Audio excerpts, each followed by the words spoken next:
I'm so happy, I have to say, when that room is full of students. And tonight, dear Maria Ressa, the amphitheater is full for you. And I think this is something that is really, really important.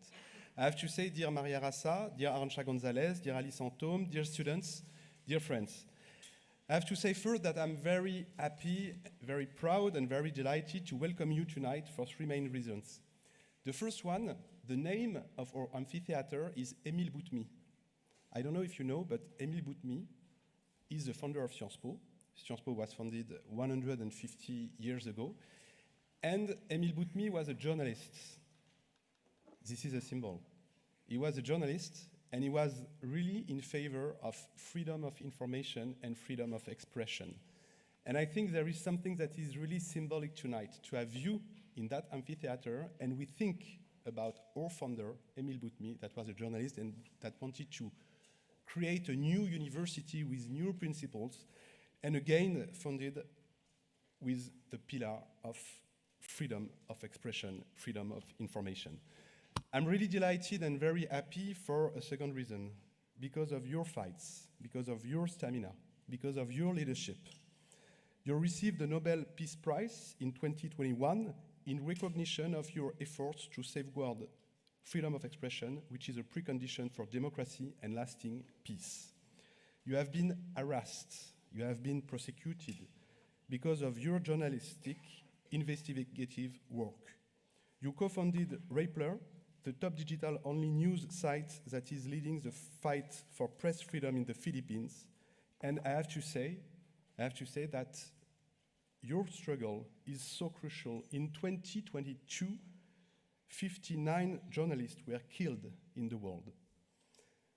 Last but not least, I'm really happy to welcome you, dear Maria Ressa, because your fights for freedom of speech, for freedom of expression, for freedom of information, has to do with our fight for freedom, for academic freedom. And your fight is a model to follow when it comes to academic freedom. Academic freedom, as you know, is at risk in many populist regimes, in many dictatorships, but is also at risk in democracies, in Europe, and even in France. And I have to say that we are also very happy because in that amphitheater, a few weeks ago, we welcomed Fariba Adelka, our researcher that were jailed for almost 4 years in Iran. And now she's back. And thanks to her fight, thanks to her model, Sciences Po is leading a coalition of universities with NGOs, with other actors to promote and to protect academic freedom. And there is something to say, academic freedom, freedom of information, there are two main pillars of democracies. Dear Maria Ressa, thank you very much for being with us tonight. This is an honor. You can applaud her.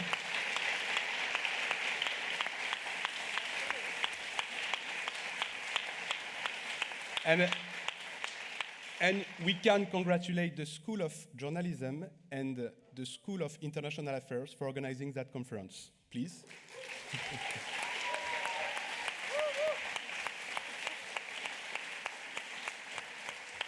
Thank you very much, dear Maria Ressa. The floor is yours. Thank you.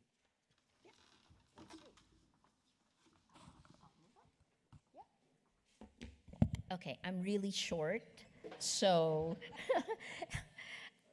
I really love the lyricism of the French language, but I unfortunately can just say l'état généraux de l'information. This is actually one of the reasons. So let me tell you before I go into kind of the way I see the world and what we've lived through, what you're going to walk out of here with tonight. This is still too tall. Can I borrow this? Can I borrow this? Yes! Okay, all right. So I won't fall, don't worry, okay? It's just this is easier because I can see you, and I'm not there. So I hope that when you get up and walk out of here, first of all, thank you for coming during dinner time. And I hope when you leave here, you will ask yourself the same question we asked ourselves in Rappler, which is, you'll see this from the first slide that is up. It's courage on, but really, it's this question. What will you sacrifice for the truth? And I'm so sorry to start so heavy-handed, but this is the time we are living in. Do you know what the truth is? What are the facts? What is our shared reality? These are some of the things that were tested and have been torn apart, right? So, the tâche généraux de l'information, I gotta do better in French, is actually a way to get your thoughts, right? This is to give you the ability to tell us, to tell the world where we should be going. And I hope that's what you take. Let me take 15 to 20 minutes right now and show you what we've lived through, right? This book was published in November 2022, the same week that ChatGPT came out. How many here have tried ChatGPT? Raise your hands.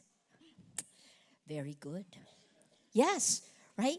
Because think about it like this. Large language models is not just about the information that we can read or watch or listen to.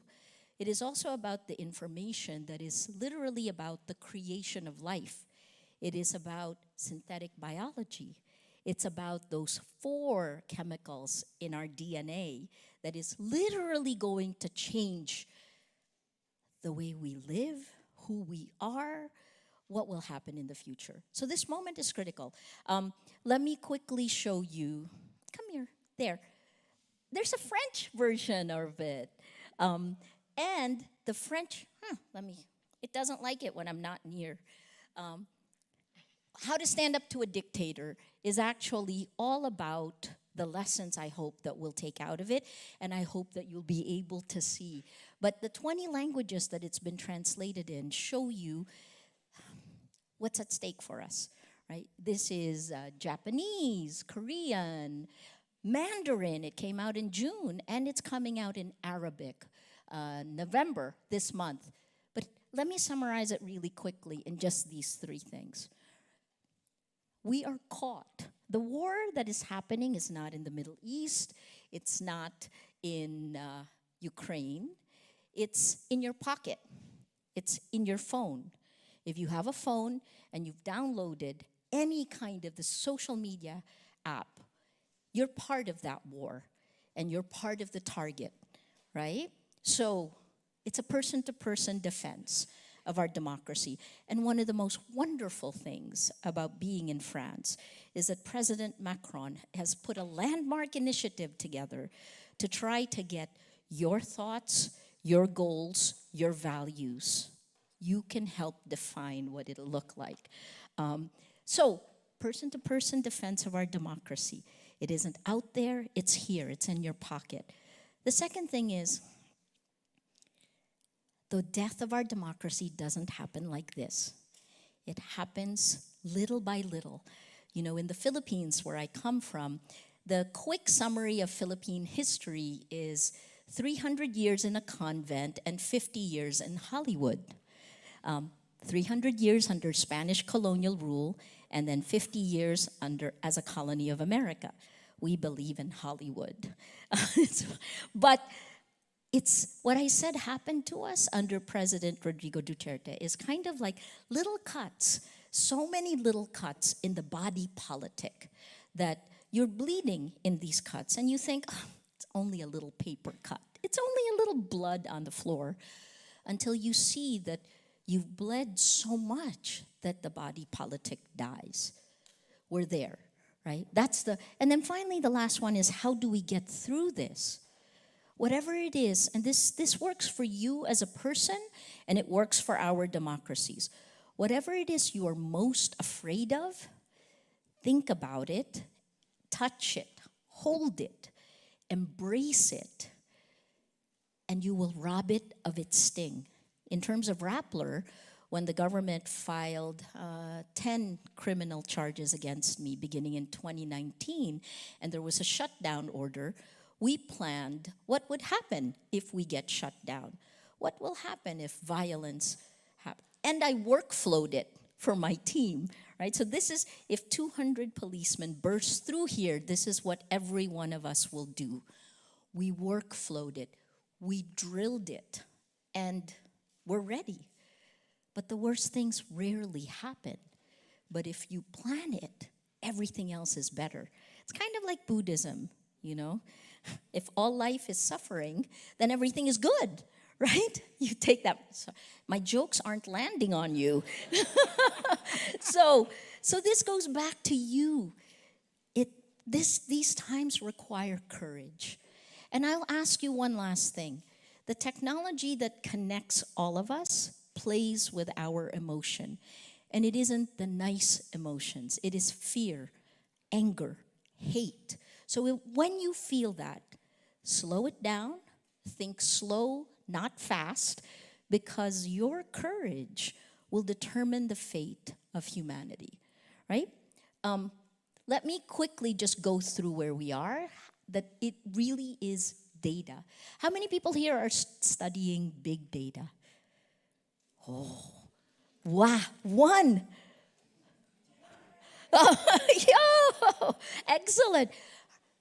Data is what's eating our world. It's transforming our world. In the DSA, the access to real-time data, the Digital Services Act of the EU, right? That access to real-time data will give us power back to try to figure out how we are being insidiously manipulated. And let me quickly go through the 2 times, and then I wanna have a conversation, and I wanna hear what you think, right? You're gonna teach me French too. 2 buckets of artificial intelligence that we've 2 contacts with humanity. The first one is machine learning and artificial intelligence of social media, right? This has happened over time. If you have posted, let's say, 1,400 times on your Facebook page or on Instagram or on Twitter, now called X, machine learning would come in and take every one of your posts and build a model of you that knows you better than you know yourself, right? A model.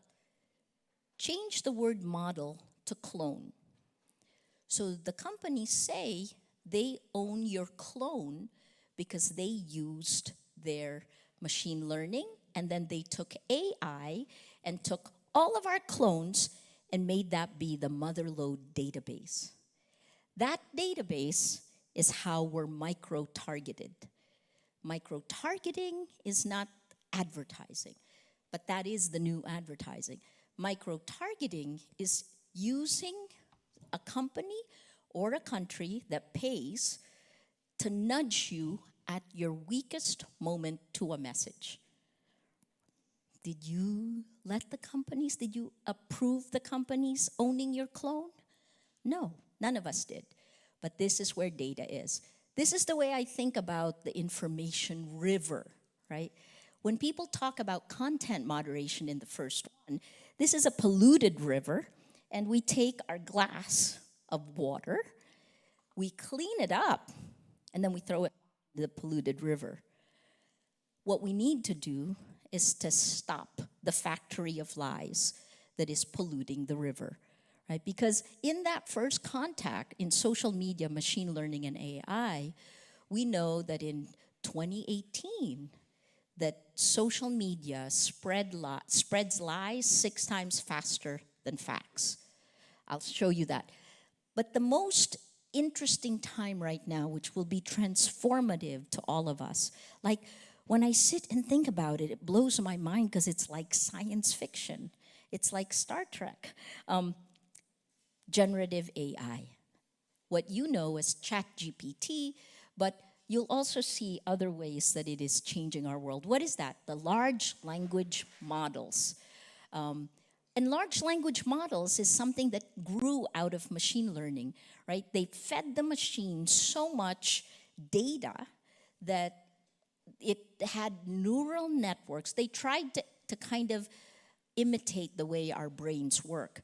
But the way the machine did is it's the computing power of the machine that made it go off the scale and gave it the ability to talk with you, to chat with you.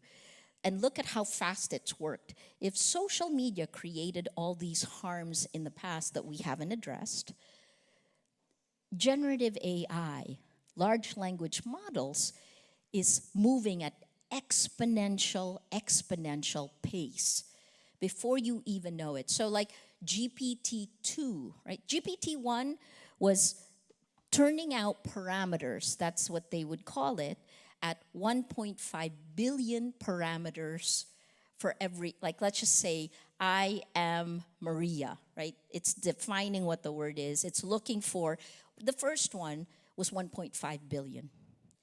GPT-2 was 175 billion parameters. GPT-3, 1.5, 2.5, sorry, GPT-3 is 175 billion. GPT-4, they stopped telling us what that is. It's anywhere from 1 trillion to 100 trillion. The question is, do you own your images, your photo, your audio, your voice? Like if somebody were to record me and then make it, digitally alter it, who owns it? This is some of the questions we're going to have. I want to just quickly show you where it's gone. This is Stanford University, where they took the Foundation Model Transparency Index, and they showed that every single one of the large language models fails. Because in the end, garbage in is garbage out. If you threw in all of the social media hate, social media toxicity, you wind up getting that fed back to you, right? The best of human nature is not there. Of course, it's in the books, right? So anyway, we can talk about all of this, but look at this. Every single one failed. I'm going to end it with 3 slides that may or may not depress you. It's not meant to depress you. I hope it's a call, and I hope it's a challenge. Slide number 1. This is when the gatekeepers, news organizations, lost our power and tech took over. That would be social media. These is how news is distributed today. And the world's largest distribution platform for news is Facebook, now called Meta. They've gone as far as changing their names, but not that much else after. The second, so when you separated content from distribution became very powerful. In 2018, we found out that lies spread 6 times faster. And in the Philippines, from the data that we had, if we lace it with fear, anger, and hate, it spreads even faster. Finally, in 2021, we had enough data to show you that social media had become a behavior modification system, and we are Pavlov's dogs. So bleak, no? But we found the business model. Shoshana Zuboff came out and called it surveillance capitalism. That didn't happen until 2019. But that business model is the one that is based on data. How do we fight it? All of these things are the same. Antitrust, data privacy, user safety, content moderation, they're all part of the solution, trying to solve the same problem. The second thing is, what does this mean for you, for us as a group, for France as a nation, for the United States, for the Philippines, for the world, right? There's 3 ways it's affecting us. It affects you as a person because this is a thinking fast. You know, thinking fast, thinking slow, Daniel Kahneman's book. This is thinking fast.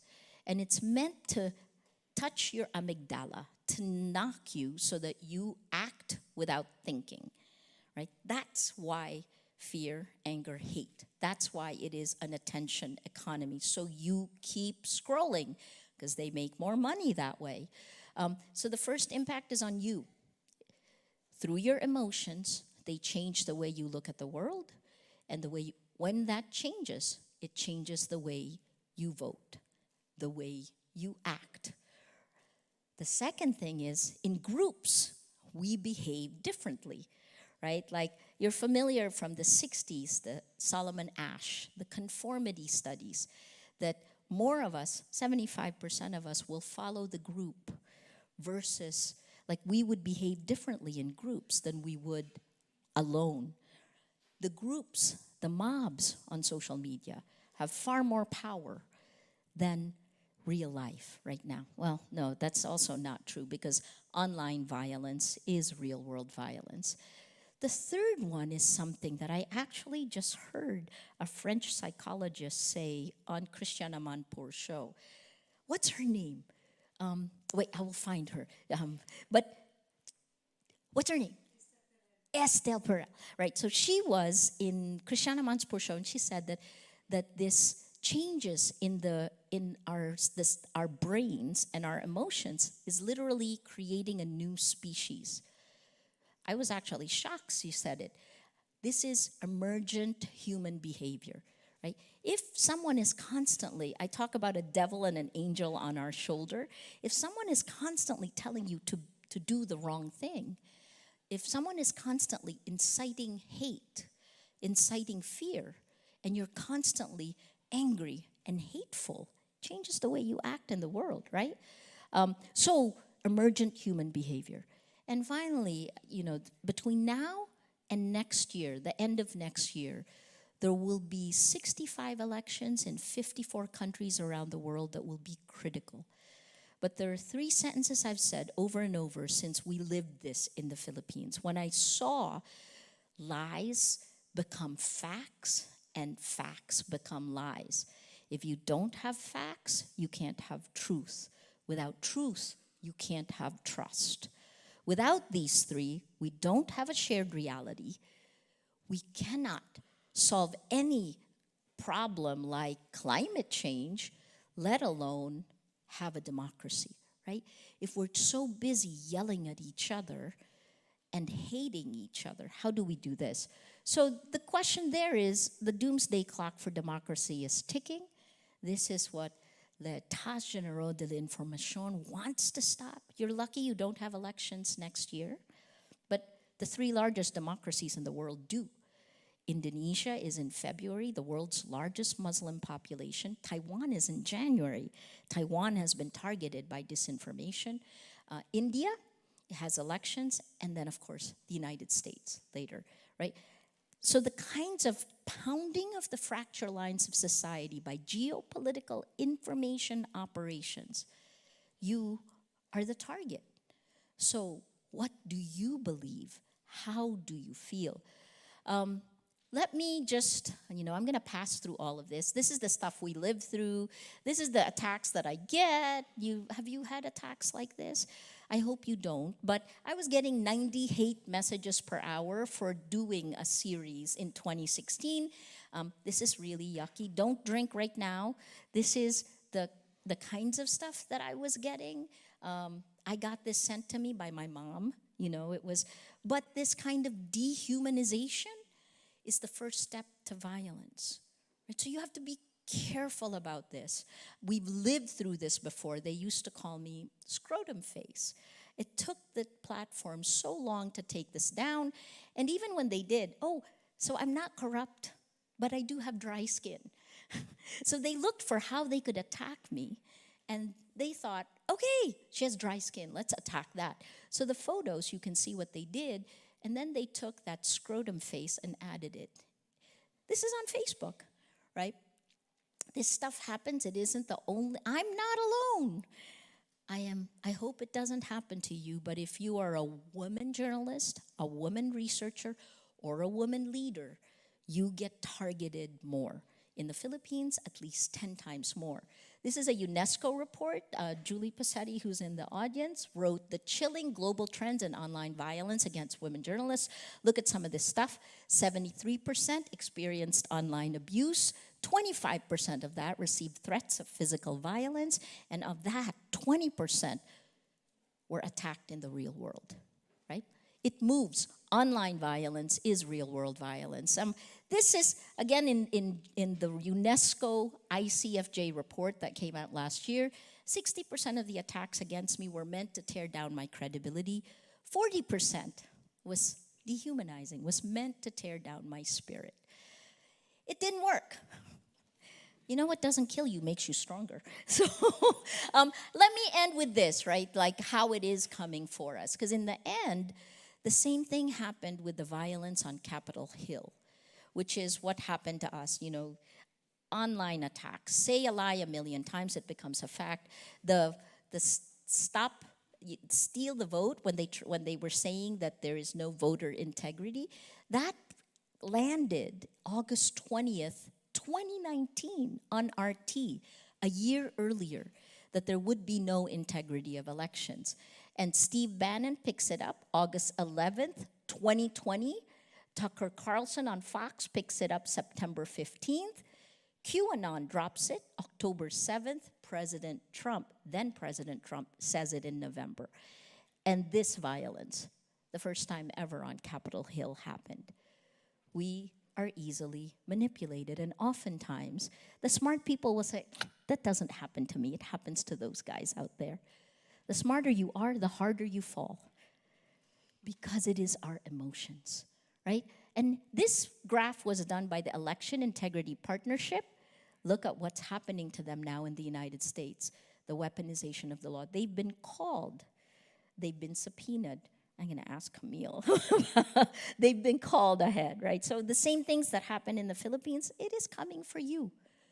It is coming for you. So this is our question. How do you rebuild trust, right? And that is a question les Etats généraux de l'information will ask you. I have a 12 Days of Christmas joke, and I'm going to ask Camille to actually name all of the people. But, you know, the État généraux de l'information is 3 French women, 2 French men, and a Filipina. That's what President Macron put together. But the group, I'm so sorry, I shouldn't be cracking too many jokes. But, you know, the group that Sciences Po is going to be critical to that, because we have a partnership with Columbia University where Camille Francois, stand up, Camille. I got a mic for you here. Come here.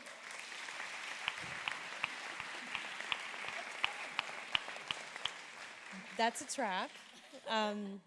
That's a trap, but it's true that we're very grateful for Sciences Po's involvement by our sides in the États généraux de l'information, where we'll be working on many.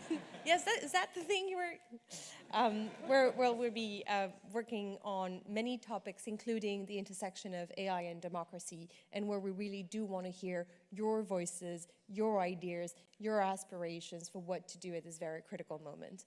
So over back to you, Maria, and to the questions and the audience. She says it so much nicer than I do. Thank you, Camille. All right. So let me leave it with just this. For me, the answer to how you rebuild trust is this. There are 3 pillars: technology, journalism, and community. You are a powerful community. And, you know, the Paris Peace Forum, actually, I kept popping up in the Paris Peace Forum. I'm going to learn French. But, you know, aside from État généraux de l'information, she says it so much better. We also, with RSF, just came out with a charter of AI for journalism. So this is for our industry. And the last part is, you know, how do we use this technology? How do we put guardrails? How do we work with it? It's good that you're trying it, because we have to work with it. And these are the ways that we're going to do it. I'm going to end with what was signed last year by 300 Nobel laureates, civil society groups. It's called the 10-Point Action Plan that largely addresses the EU. 7 of those things go to the EU. But, you know, I call the EU the fastest in the race of the turtles. They're very much faster than the UN, which is not going to come together until next year. But 3 buckets. First, stop surveillance for profit, right? That's the first. The second one, stop coded bias. Because if you are a woman, LGBTQ+, if you are marginalized in the real world, you are further marginalized online. Second. Third, journalism as an antidote for tyranny. I've been talking too much. I will turn it back to the Dean. Thank you, guys.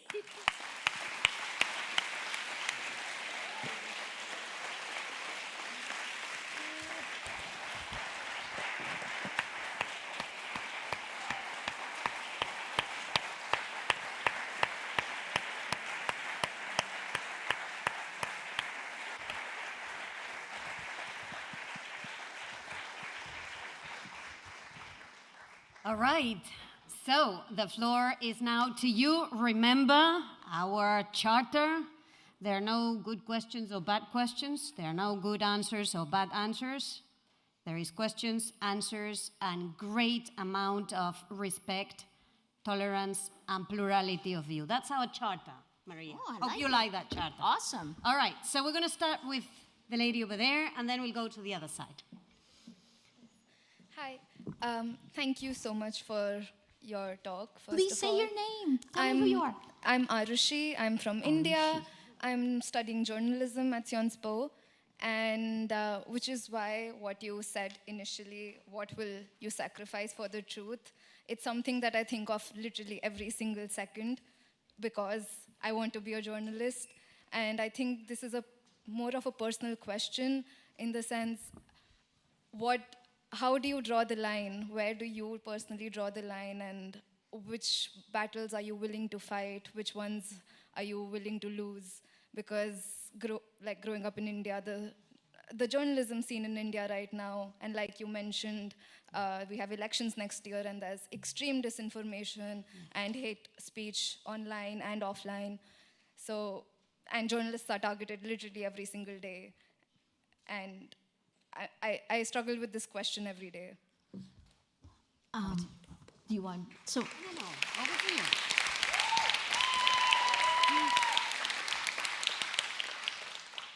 well, first, thank you for coming in, right? Like, part of, people always, my first question to everyone is really, what gives you hope? And inevitably, so I turned 60 in October, so inevitably it comes down to the youth. It comes down to the idealism that you have.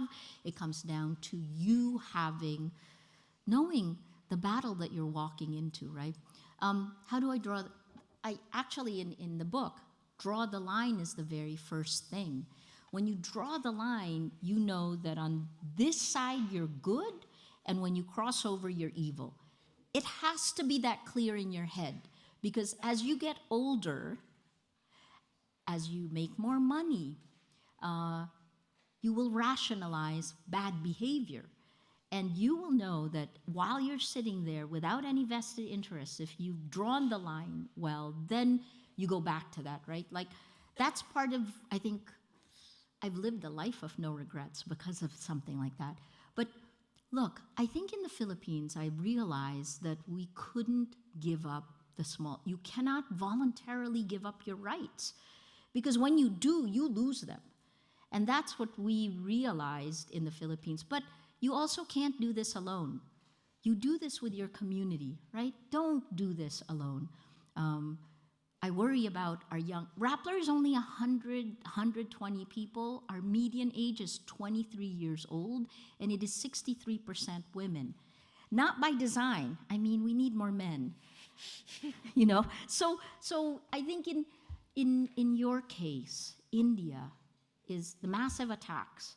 The BJP has armies, right, that exploit what social media is. So don't do this alone, right? Get a community together, and then know when you need to deploy. Be smart about this. Does that make sense? I guess the one thing, please, to take away is, it is up to you what actions you take. Because in the end, the only thing we can control is ourselves. And if you voluntarily give up your rights, you will never get them back. That's like in my case, in Rappler,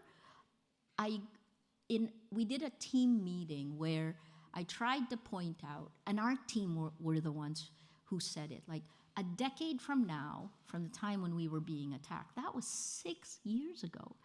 Right? It's going to be a decade. We want to look back and know that we did everything we could, because that is the power you have now. You have tremendous power in this moment. Collectively, you have even more power together. Don't voluntarily give up your rights. Oh, thank you. All right. Because we don't have an incredible amount of time, and there are many of you, we're going to take a couple of questions at the time, right? So over to you, and then on the other side. Thank you for your marvelous speech just now. And I was really honored because I was at the Paris Peace Forum to listen to your speech and your panel discussion on the 10 actions. So I've been interested in media politics for years, and I'm now doing a thesis on digital governance. So my question is about, in the age of digital media, surveillance power is to some extent rendered to platforms. So their fact-check standards and algorithms influence what content is displayed on platforms and can therefore limit certain media and pose a threat to the freedom of expression or create biased knowledge.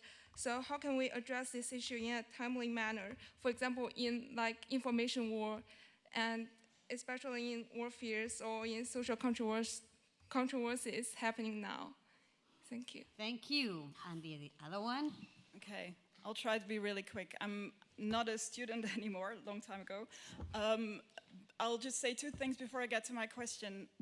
I just returned from China. I was a correspondent in China for 10 years, almost. And so I'm really happy with these kinds of events. Secondly, the fact that you won the Nobel Prize, it sort of shines to the whole journal community, so thank you very much. My question is, in China, what I did was go into the field. That was always the mantra. Like, you go into the field, you go to the sources, you talk to people, see where they come from, what shapes their opinions. You talked a lot about computers. Is this fieldwork still valid? Yeah, thank you, thank you.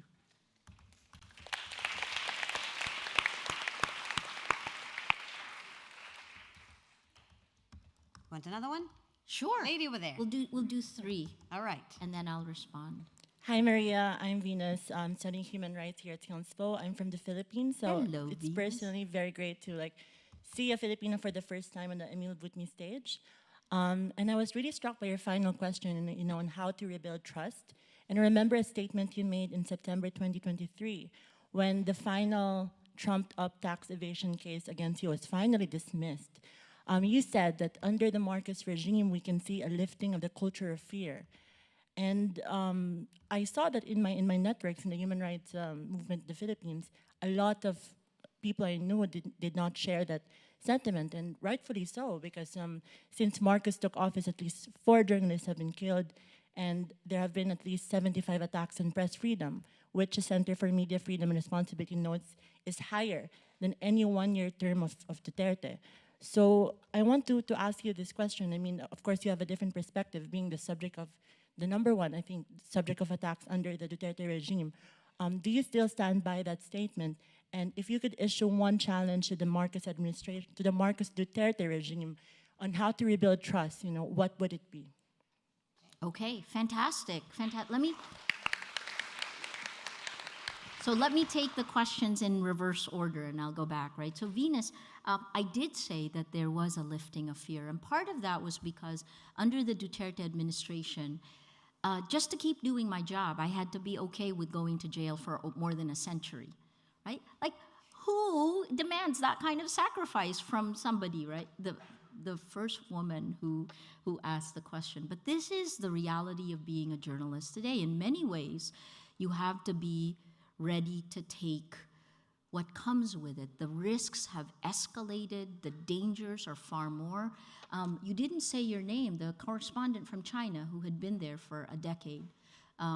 But your work, right, working in China is extremely difficult. I was there, I was on the death watch, meaning with CNN, I rotated in because we could never leave China alone because of the death watch. And we had minders. And now the minder is everywhere. It's the cameras, it's China, even if you go in a locker room in China, for example, it's your face that opens the locker. Everything is digitized. So let me answer the question. Today, and thank you for setting this up, today, Laila de Lima, a senator who spent her entire time as senator in jail under the Duterte administration, finally walked out of jail in a courtroom trial today where she was granted bail after nearly 7 years in jail, right? The 3 years she was a senator, she spent in jail, and now she finally is out. It was quite an emotional morning to see her in court. I think, this woman just stayed the course, even through nearly 7 years in jail. It would be 7 years in February. So, what did she say? A lifting of fear. She said, and you know what the fear is? It's the fear of the justices. That that the political pressure, we hope, and I have to be careful what I say because in order to be here, I have to ask for Supreme Court approval. And there are certain restraints on what I can say. When I'm back in Manila, you can email me and I'll tell you. But while I'm still out. So what I will say is, if you're a journalist, you say the positives, you say the negatives. And I think that part of, and this I will say for activists, right? There is a lifting of fear because the justices, the judges, rule of law is returning. The Philippines is not Russia, it is not North Korea. We can stay the course and hope that the values, our Constitution is patterned after the United States. We have a Bill of Rights, and I believe we will come out stronger. Again, something Laila de Lima, the senator, said today. She said that, it's kind of like that Nietzsche quote, she never gave up, and what doesn't kill you does make you stronger. The last thing I'll say is that in the Philippines, especially now in the Middle East, right, the narratives of decolonization, especially when it comes to, I'm going to walk into it, guys, especially when it comes to Palestine, Gaza, and Israel. Activism takes you so far, but the world needs to find a solution. Don't take a winner-take-all approach, because there is a side for everyone here, and it isn't a journalist's job to do it. So, what a long answer to your question. Yes, I do stand by it, and it is far from perfect, but the level of fear, as acknowledged by many people, when I said that, it was because 70 years of potential prison went away. I was vindicated, right? I still have 34 years in there, but it's better than it was, right? The second question on China. The Nobel wasn't for me, it wasn't for Rappler, it wasn't just for the Philippines. It was the first time that journalists all around the world were recognized for the sacrifices that they have made. And within 4 months of Dmitry Muratov and I getting the prize in Oslo, excuse me a second. Within 4 months, I better drink, hold on.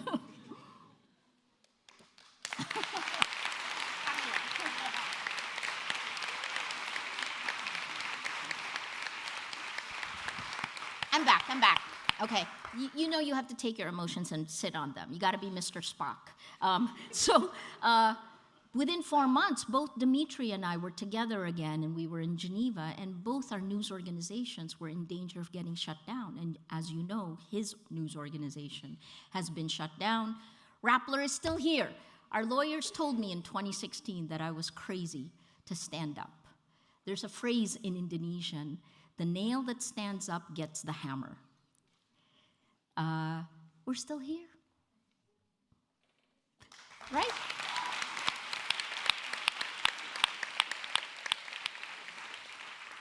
Over there. Hi, my name is Paula. I'm a recently graduated journalism former student from the Sciences Po School of Journalism. Thank you so much for your talk. My question goes back to everything you said about Meta and Twitter, now X. So since the beginning of the month, in the European Union, Instagram and Facebook have become paying services for users that don't want to sell their personal data. So first of all, what do you think about that? And the main part of the question is, are there solutions around it, barring deleting the app because, for example, I use Twitter and Instagram and Facebook for work and leisure, and I do not want to get rid of the apps, but I do not want to sell my personal data. So is there a way around it? Thank you. Thank you. Over there. Hello, I'm also short. Hi, my name is Alaika, and I am also from the Philippines. I am not from Sciences Po, but I am a senior data analytics engineer. And I used to be a journalist as well during my university days in the Philippines. And I'm here because I admire you so much, and I'm a huge fan of your work. So my question goes like this. I guess it's two questions, actually. Today, we know that there are two things that are affecting the acceptance of misinformation among the masses. First is the amount of information that is present in online platforms. Yeah. And secondly, it's the ability of these fake news peddlers to relate to the emotions of these people. Especially in the Philippines, the masses are so attracted to these fake news because these news appeal to their poverty, to their social problems in general. And so what I'm saying is, today, the truth has been considered as a thing of intellectual elitists. That's why they hate the truth so much. My question is, how is Rappler, as a digital news agency, and you as an influential journalist, mitigating this or solving this kind of problem today? Thank you. Gentleman over there. Hi, Mathias, an international security student here at Sciences Po. There has been some criticism of the DSA because oversight and enforcement relies mainly on the European Commission instead of an independent agency. What is your ideal model for enforcement and oversight of these very necessary regulations? And also thank you for your fight and for being here. Thank you. We'll take another one over there. Hi, hello. My name is Gustavo. I'm a student. I'm the Masters of Public Policy in the digital stream here. I'm also actually working with AI at UNESCO, so I'm very glad to see that you've enjoyed the work. Fantastic. Yeah. And a little background to my question is, I'm Brazilian and Latin American, and nice. And when you said the death by 1,000 cuts, it really resonates. We had Bolsonaro. Right now, there are upcoming elections with Milei and Massa in Argentina. Yeah. And as a Brazilian, what I saw in the upcoming to Bolsonaro, there was this fall into the right, into fascism, but there was also some truth to the revolt. I was wondering how much of these issues like hate and disinformation and this geopolitical fall into fascism are also part of this larger shift of this larger shift into fascism and into populist ideologies, in despite of the disinformation, the information disorders we were speaking today. Just look at that as a symptom, not as a root cause. How do you address? And it also connects with the earlier question. I think it really resonates with this, the social aspects. There are many, many problems, and it makes people appeal to that, yeah. Okay, fantastic. There's so many, so let me take them. I didn't answer the very first one, which is how are you going to deal with the information war, right? I think the first is think slow, not fast, right? If you feel yourself on social, first, if I had kids, I would not allow them on social. And I know that's FOMO, but part of it is, you know, it's kind of like alcohol. There's a drinking age. What's the drinking age in France? Is there no one? 18. Is there one? Right, 18. 21 in the United States. There's none. But part of that is because it's dangerous. It really is. It's dangerous. This is more like George Orwell. It isn't it is Soma. You know the drug Soma in Brave New World, right? So I think there's that, and it was designed to actually exploit our biology, our emotions.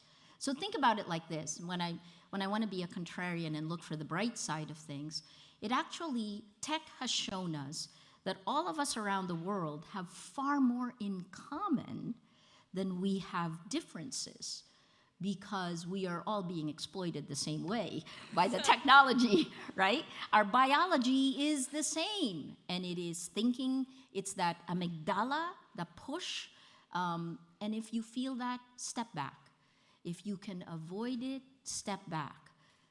Build your community in the real world, because the real world trumps. Oh, I hate that. I shouldn't have said that. The real world beats the virtual world, right? So that's the first. Paula, let me respond. Is there a way around it if you don't want to sell your data? Not really. So, I mean, the other way is you can find, Mastodon is difficult to use, and it doesn't scale in the same way. But if you become the target of attack, and I've now been attacked by all sides, you actually have more psychological resilience to the attacks on a system like Mastodon, which is desegregated. We can talk about this more, right? This is part of what we want to look at. Does the TCP/IP protocol, I'm one of the 10 people that was appointed by Antonio Guterres to the leadership panel of the Internet Governance Forum, the UN. Is this being live streamed? It's not, no? It is. I'll tell you about it later. No. I can say it. I think I can say it, and I don't think they'll take offense. Sometimes, unlike now, where the UN actually has been very vocal about the conflicts that we're going through, but sometimes, especially when we were starting, we would have a 2-hour Zoom, and I can fall asleep, and when I wake up, we'd be in the same place. We need to move faster. We need to move faster, and there needs to be an international group to go back to that, right? This is why les Etats, généraux de l'information, say it better. This is why I think that's important, and this is why I think the partnership between the Institute of Global Politics at the School of International Public Affairs in Colombia and Sciences Po, what a long thing, that's important, because what moves in one country affects everyone else. I studied counterterrorism, and I was the reporter in charge for CNN of looking at Al-Qaeda's networks in Southeast Asia. And Al-Qaeda's ideology, I was trying to figure out how that virulent ideology could convince a young man or woman to become a suicide bomber, right? That virulent ideology spreads, and it exploits loneliness. And if you know that right now, in May, the Surgeon General of the United States just announced that there is an epidemic of loneliness, right? So think about it like this. Sorry, I'm going to deviate. If the first contact with AI exploits our fear, anger, and hate, the second contact with generative AI is going to exploit the loneliness that is inside every one of us, right? That's scary. That's why build in the real world. So, Alaika, you said 2 things affecting the acceptance of misinformation. There is a fire hose of falsehood. And one of the things that we've always known in media is that repetition makes it a fact. This technology repeats 1 million times before the facts get out the door. So, in Russian disinformation, so the Russian military doctrine, and the reason I keep going back to that is it was the first time we really saw it exploited. In fact, Camille Francois was tracked down the Russian troll farms, right? When she was at Google. Can I say this? Okay. When she was at Jigsaw, which was the think tank of Google, and then at Google, she was called the troll farm girl. The troll farm girl, because she discovered them, right? So this was part of the Russian military doctrine, disinformation, information operations, or the way Americans would say it, the fire hose of falsehoods, right? So that fire hose comes at you, and that is what is trained on you in many instances, on each of us. So the fire hose of falsehood. I'll just leave it with this one quote by Yuri Andropov, who was a former KGB chairman. He went on to head the Soviet Union, right? He said, "Disinformatia is like cocaine. You take it once or twice, you're okay. But if you take it all the time, you become a changed person." We have been taking it all the time, guys, right? So that's part of the reason violence has happened. Matthias, oh no, Alaika said, truth is intellectual elitism. How is Rappler solving the problem? We go to the facts, right? In the Philippines, it's really hard. It's not about political parties. When did politics become a gladiator's battle to the death, right? We shouldn't be in that position because democracies depend on us listening as much as screaming online, right? But the platforms aren't built that way. So we go back despite the criticism. And if you do a good job, the tech companies are learning this, both sides or all sides will get mad at you. But you have to stay the course, because in the end, that's the mission of journalism. Matthias, criticism of the DSA. Look, I'm just so happy the DSA is out the door. It is the only one that is there. And, you know, it's funny, I'm very focused on, and I hope, Sciences Po, more data scientists. I hope that that data part of the Digital Services Act, which gives access to real-time data from all of these platforms, that we are going to be able to analyze it and show you the patterns and trends, how we are being insidiously manipulated. Enforcement, I think it is moving so fast that this is what they're debating now, right? And this is some of the things that Camille, and that French thing, EGI, États généraux de l'information. I still don't get it right. I have to get the right pronunciation. I think that's one of the things that we want to try to get to. Gustavo. Let me tell you one of the things that's fascinating with the rise of Bolsonaro. And this is a Harvard study that was fascinating because it showed you clustered, the way the recommendation engine of YouTube clustered the far-right fringe figure, who was Bolsonaro, with every single conspiracy theorist on YouTube. And when they clustered them together, that meant if you believed that, you know, that coronavirus wasn't fatal, and you would somehow get fed the videos of Bolsonaro, right? So the conspiracy theorists were clustered together. That was how Bolsonaro became president. That provided the impetus to move him into mainstream and was behind the January 8th violence. These are the clustered algorithm, network clustering algorithm. Your question is how much of the geopolitical issues fall into fascism or also part of the larger shift of populist ideologies. The incentive structure of our information ecosystem rewards the lies, right? Think about that again. In 2018, and it's probably far worse after Elon Musk took over Twitter because he fired all the trust and safety teams, right? But it used to be that lies spread 6 times faster. So it's almost like if you had a child, I hope no one here has a child yet. I know some do. But if you have a child, you tell your child, lie. I'm gonna reward you. I'll give you ice cream if you lie. Lie again. I'm gonna keep rewarding you. That's why we're in the upside down, right? Because that basic foundational value has been shifted. You know, Stranger Things, do you watch that? Do you have that in French? We're living in the upside down. So that thing of, you know, the populists who lie have the advantage. They get their messages distributed to a wider range. And, you know, when they promise you something they can't deliver, who's going to hold them accountable? You're going to elect them? So these are some of the things. I hit Gustavo. That's it. That was... And on this, dear friends, I am as strict as instructions to let Maria go because she's got a next appointment. So, The bad news is that it ends here today, but the good news is that she promised she's going to come soon to unveil the results of the Etats, généraux de l'information. So we get going. She comes back.